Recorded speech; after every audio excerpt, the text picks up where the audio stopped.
మీ ఎలాంటి వ్యాపార ప్రకటనలకైనా వెంటనే మా ఛానల్ సంప్రదించండి. ప్రస్తుతం మనతో పాటు ప్రముఖ ఆధ్యాత్మికవేత్త వేదిక్ ఆస్ట్రాలజర్ గోనుగొంట్ల సురేష్ బాబు గారు ఉన్నారు. గురువుగారితో మాట్లాడేద్దాం. నమస్కారం గురుగారు. మణికంఠ గారు నమస్కారం అండి. సో జనవరి మాసం 2026 ఓవరాల్గా మకర రాశి వాళ్ళకి ఏ విధంగా ఉంటుంది, ఈ నెల విశేషంగా వీళ్ళు ఎటువంటి విషయాల్లో జాగ్రత్తలు తీసుకోవాలంటారు? సో ఓవరాల్గా బాగున్న రాశుల్లో మకర రాశి ఒకటండి. మనం చాలాసార్లు చెప్పుకుంటూ ఉన్నాం. ఇంకొక 1 year 1.5 year ఇది చెప్పుకుంటూ ఉంటాం. మీరు చెప్పిన విధంగా 2026లో ఈ టోటల్ ఇయర్ నాయకత్వ లక్షణాలు, రిస్క్ టేకింగ్ ఎబిలిటీస్ ప్రతి ఒక్కళ్ళకి ఉంటుంది. డిఫాల్ట్ మకర రాశి వాళ్ళకి ఇంకా ఎక్కువ ఉంటుంది ఈ కేపబిలిటీ. ఎందుకంటే గ్రహాలు చాలా అనుకూలంగా ఉన్నాయి. ఈ మంత్ చూసుకుంటే జనవరి మంత్ ఫస్ట్ 15 days చాలా బాగుంటుంది వీళ్ళకి, నో డౌట్ అన్నట్టు. ఎందుకంటే గురువు యొక్క దృష్టి ఉండటంతో, వేరే 12వ స్థానంలో గ్రహాలు ప్రతికూలంగా ఉన్నా కానీ గురు దృష్టి ఉండటంతో వాటికి తీవ్రత చాలా వరకు తగ్గుతుంది వాళ్ళకి. అయితే సంక్రాంతి పండుగ వెళ్ళిన తర్వాత ఒక ఫస్ట్ 10 days చాలా ఛాలెంజింగ్ ఉంటుంది. ఎందుకంటే ఈ జన్మ రాశిలోనే గ్రహాలన్నీ సంచారం ఉన్నాయన్నమాట. పర్టికులర్గా సూర్యుడు ఏ యొక్క జన్మ రాశిలో ఉంటే వాళ్ళకి యావరేజ్గా ఉంటుంది, కొంచెం ఇబ్బందులుగా ఉంటుందని చెప్తూ ఉంటారు. ఈ గ్రహాలన్నీ మార్పు మకర రాశిలో జరగటంతో, మకర రాశి 15వ తారీఖు రావడంతో, ఆ తర్వాత గ్రహాలు మిగతా గ్రహాలు కూడా కొన్ని రావడంతో 2 గ్రహాలు ఇబ్బంది పెడుతూ ఉన్నాయి, 2 గ్రహాలు సపోర్ట్ ఇస్తూ ఉన్నాయి. ఓవరాల్గా న్యూట్రల్, పెద్ద లాభం ఉండదు, నష్టం ఉండదు. ఛాలెంజెస్లో ఉన్న దగ్గర ఛాలెంజెస్ ఉంటుంది, అపార్చునిటీస్ ఉన్న దగ్గర అపార్చునిటీస్ ఉంటుంది. అవన్నీ మనం డీటెయిల్గా చూద్దాం. ఫస్ట్ మకర రాశి చూసుకుంటే ఉత్తరాషాఢ 2, 3, 4 పాదాలు, శ్రవణం 1, 2, 3, 4 పాదాలు, ధనిష్ట ఫస్ట్ 2 పాదాలంతా ఇందులో ఉంటుంది. మారుతున్న గ్రహాలు సూర్యుడితో పాటు కుజుడు, శుక్రుడు, బుధుడు కూడా మారుతూ ఉన్నారు.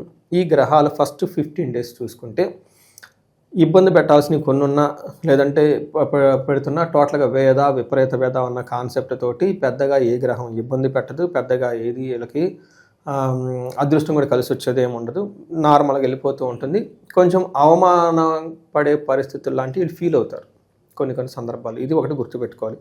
అయితే మారిన తర్వాత మనకి సంక్రాంతి పండుగ తర్వాత మారిన తర్వాత 2 గ్రహాలు, ఒకటి బుధుడు, శుక్రుడు అంతగా పెద్దగా యోగ్యతను ఇవ్వకుండా సాధారణంగా ఉంటూ ఉంటాయి. అయితే కుజుడు, సూర్యుడు ఇబ్బంది పెట్టే పరిస్థితుల్లో ఉన్నారు, జాగ్రత్తగా ఉండాలి. ఫస్ట్ చూసుకుంటే మనకి 15వ తారీఖు వరకు ఎన్ని ఇబ్బందులు పడుతున్నాయి, ఇలా శత్రువుల పైన విజయం వస్తుంది. అయితే ఎప్పుడైతే గ్రహం మారుతూ ఉంటుంది ఏమంటే ఈ టైంలో సంతాపకాల అతిక్రమణ భోజనం, టయానికి భోజనం చేయకుండా ఉండటం, నీరసంగా ఉండటం, కొంచెము వైఫ్కి కూడా భార్యకి కొంచెం హెల్త్ రావటం, ఇవన్నీ కాంప్లికేషన్స్ ఉండే అవకాశం ఎక్కువ ఉంటుంది. కుజుడు ఇదే టైంలో మరలా చేరటంతో మనీ ప్రకారంగా సక్సెస్ఫుల్గా ఉన్నా కానీ వీళ్ళకి హెల్త్ విషయంలో మేజర్గా ప్రాబ్లం వచ్చేస్తుంది.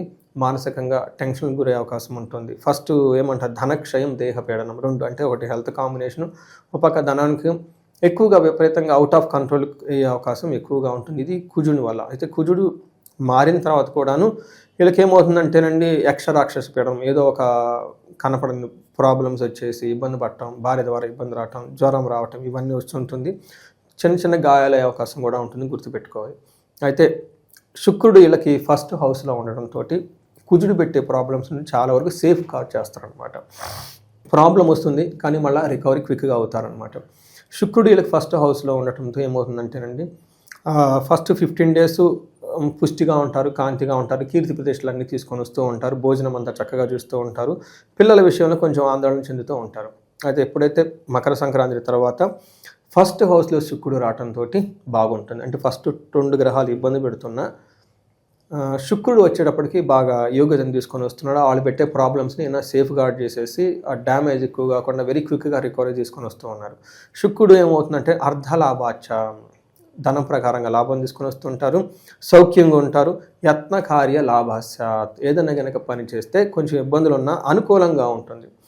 అంతేకాకుండా పర్టికులర్గా రాజీలు చేసుకోవాలనుకుంటే, భార్యాభర్తల మధ్య గొడవలు ఉన్నా, లేదంటే ఇంకోటి ఉన్నా కానీ, లేదంటే లేడీస్ అయితే జెంట్స్ అయితే లేడీస్కి ఇలా ఏదైనా మనస్పర్ధలు ఉంటే ఆ మనస్పర్ధలన్నీ పోయేసి చక్కగా ముందుకు వెళ్ళిపోయే టైం అని మనం చెప్పుకోవాలి.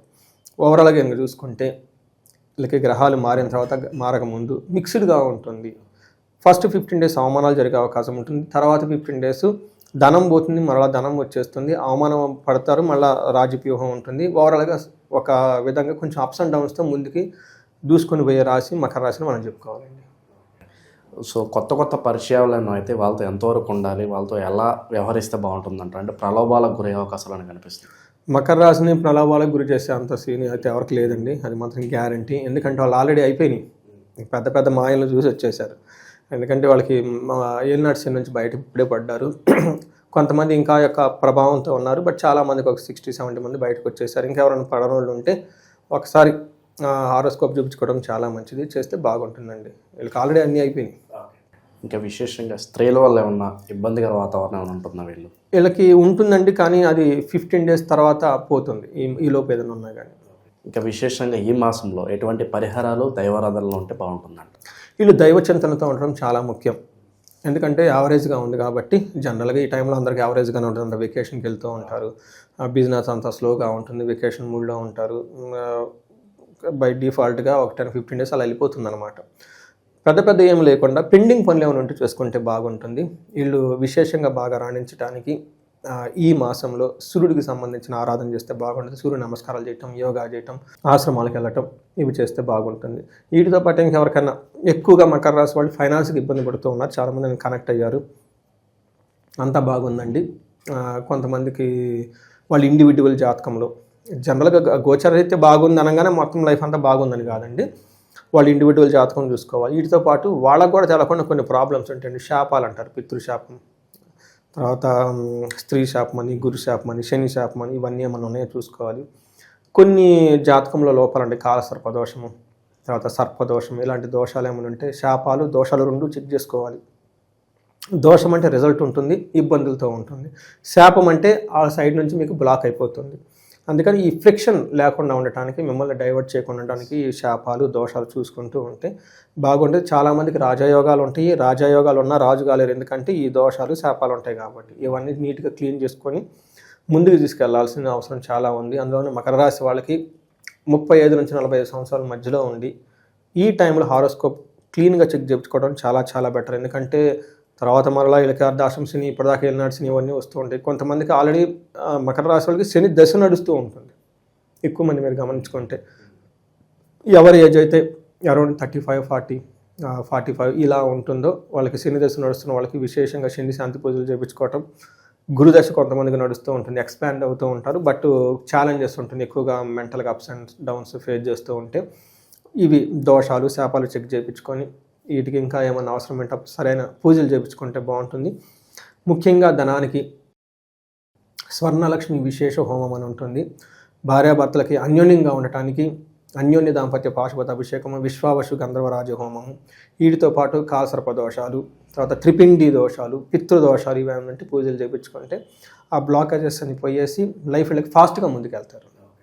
ఓవరాల్గా మకర రాశి వాళ్ళందరికీ ఈ జనవరి ఎలా ఉంటుంది, ఎటువంటి జాగ్రత్తలు తీసుకోవాలి, చాలా బాగా అందించారు. ధన్యవాదాలు. ధన్యవాదాలండి.